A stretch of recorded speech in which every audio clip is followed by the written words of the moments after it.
Hi everyone, welcome to the second video in the Be With video series. Today we're going to be taking a quick tour through cards for self-care. We're going to look inside, find out what the categories are, and see what this deck of cards is really about. But before we dive in, I thought I'd tell you the story of how the deck was developed. When I began my coaching practice in emotional wellness, I grandmothered in a practice from my own therapist and coach. The practice was to have a deck of blank cards, small, kind of like the size of a business card, sitting at the desk beside my therapy chair and my client's chair.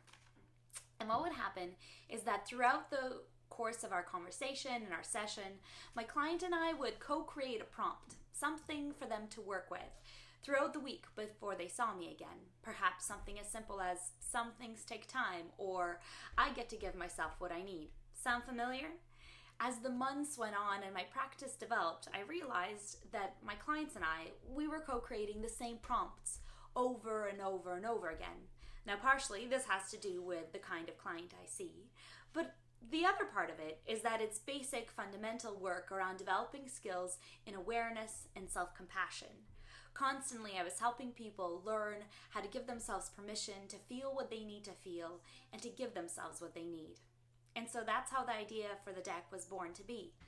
From there, I went on and did a lot of research into things like Kristen Neff's work on self-compassion, as well as research on mindfulness and cognitive behavioral therapy. And from there, we did focus groups that we ran here in Toronto, where we invited folks to come and work with the prompts and work with the cards and see which resonated and which didn't. And from there, the final deck was produced. I also worked with a series of therapists to get their feedback and advice back on the prompts and whether they were the most use for us to develop these skills in emotional wellness. So, without much further ado, why don't we take a look at the deck?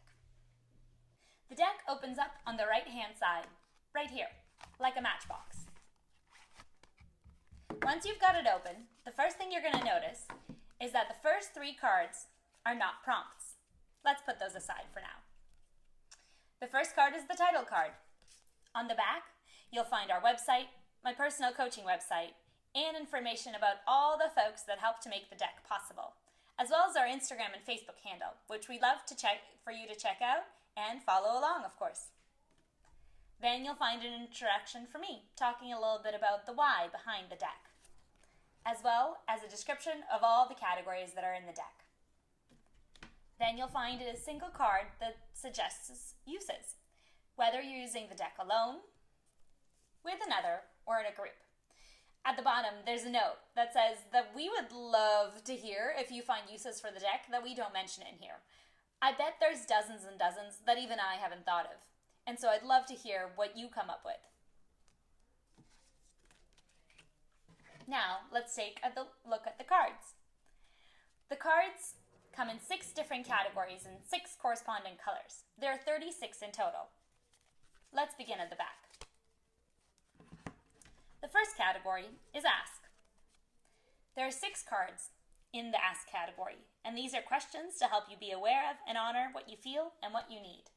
Like this one right here. Can I name what I'm feeling in just one word? The next category is Rest. These are encouragement to slow down and take time and space to recharge. Like this card, which reads, take a tech break, go for a walk, read a book, give yourself a screen-free hour. Who knows, maybe even right after you're done watching this video. The next category is called Move. These are prompts to stretch, dance, breathe into, and feel your body, and finally get out of your head like most of us are most of the time. The next set of prompts are writing prompts. And these are prompts to help you journal and reflect, both on things that are small and that are big.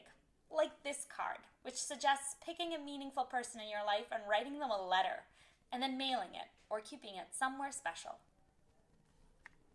And then there's the last category, which I must admit is a total fan favorite. We hear about this category more than any other one. And who knows, there may be a deck in the works that's just affirmations. This is one of the title cards. It says, I am allowed to give myself what I need, and it's really the backbone of the deck. which is why next week we'll be beginning with this very card. For the next 40 weeks, we'll be going through the deck card by card, telling you a little bit about the research that went into the prompt, as well as how you can use it in your daily lives, paired with meditations, reflections, journaling exercises, or even conversations that you could have with friends in order to improve your emotional wellness and build the kind of life that feels as good on the inside as looks on the outside. So, we'll see you next week to talk about this card right here, and thanks so much for watching this short tour of the Cards for Self-Care deck. Bye. Really? I want to be able to hear that dog in the video. Do you hear that dog in the video? Oh my god, it's cute, but it just can't.